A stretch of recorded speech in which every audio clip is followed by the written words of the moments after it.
Pembangunan IKN harus selesai sesuai schedule. Jokowi akan mengerahkan sekitar 200.000 pekerja mulai semester 2 tahun ini, tahun 2022. Payung hukumnya sudah disiapkan. PP nomor 17 tahun 2022 ditambah 4 buah Perpres yang merupakan turunan Undang-Undang IKN sudah rampung yang menyangkut pendanaan, pengelolaan tanah, tentang otoritas IKN Nusantara, etc., etc. Nah, saya menduga kuat pada akhirnya, ini dugaan saya, Xi Jinping lah, ya, Pak D besar di Beijing itu, di Tiongkok, yang akan menjadi penyelamat utama supaya IKN tidak mangkrak. Bukan tidak mungkin beberapa agen rahasia resmi sudah beroperasi agar IKN Nusantara segera menjadi kenyataan. Nah, saudaraku, dalam praktek negara modern, ya, clandestine agencies, agen-agen rahasia resmi, dari sebuah clandestine government, negara yang menyukai operasi-operasi rahasia, baik ke dalam maupun keluar. Mereka selalu melakukan operasi senyap, tapi jangan lupa hasilnya kadang-kadang sangat mencengangkan. Nah, bila majalah Tempo tahun lalu mengangkat berita ternyata Indonesia punya utang tersembunyi kepada Cina sebesar 247 triliun, maka bisa saja Pak D Xi Jinping, Pak D besar akan menjadi sponsor utama penyelesaian seluruh pergedungan IKN dalam tempo yang sangat cepat dan singkat. GDP RRC tahun 2022 ini mencapai 19,91 triliun US dollars. Jadi hampir 20.000 triliun. Nah, Xi Jinping ini punya belasan jabatan strategis di RRC yang pemerintahannya 100% dikuasai oleh Partai Komunis Cina, maka dengan sekali tepuk tangan, bantuan finansial yang dibutuhkan rezim Jokowi bisa langsung dikucurkan. Jadi very easy. Ya.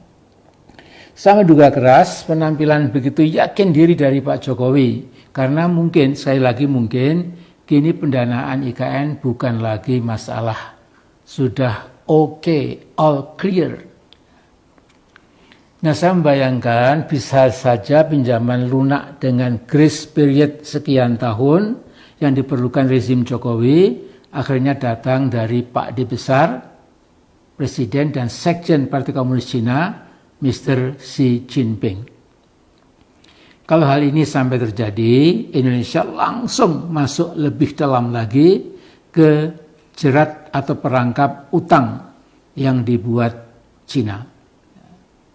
Nah, bisa-bisa Indonesia harus membolehkan wilayah pada Indonesia, jadi kita mungkin harus ya, karena sudah utang budi, utang triliun rupiah, ya, maka dalam pergaulan antar bangsa sejak dulu pun selalu terjadi negeri yang keberatan hutang tidak bisa menyahur itu, tidak bisa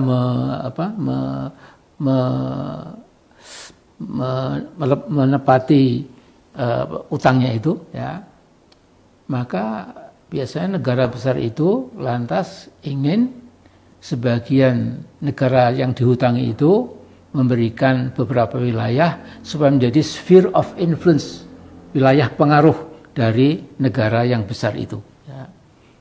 Ini ceritanya lama, terjadi di Iran, Persia zaman dulu, ya, antara menjelang perang dunia pertama, ya. Tapi itu masalah.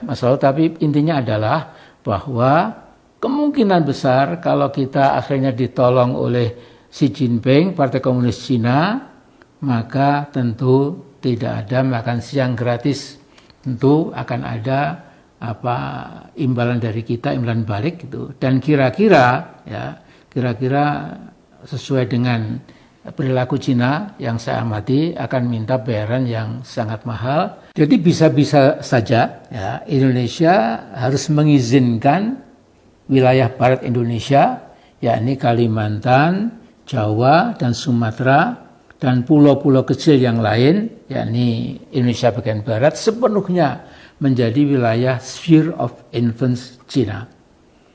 Raksasa Cina akan ikut mengatur bukan saja penataan politik pemerintahan di wilayah pengaruhnya, tapi juga akan menguasai penataan ekonominya sejak dari pertambangan, kehutanan, pertanian, dan berbagai sektor bisnis ekonomi lainnya. Nah, bila hal ini sampai terjadi, Indonesia akan menjadi semacam vassal state, negara vassal atau negara satelit, ya, berhadapan dengan raksasa Cina. Tapi ingat, nampaknya rezim Jokowi sangat yakin, menurut perkiraan saya, bahwa sebagian besar rakyat tidak akan protes, ya, karena mereka tidak peduli dari mana datangnya dana penyelesaian IKN Nusantara.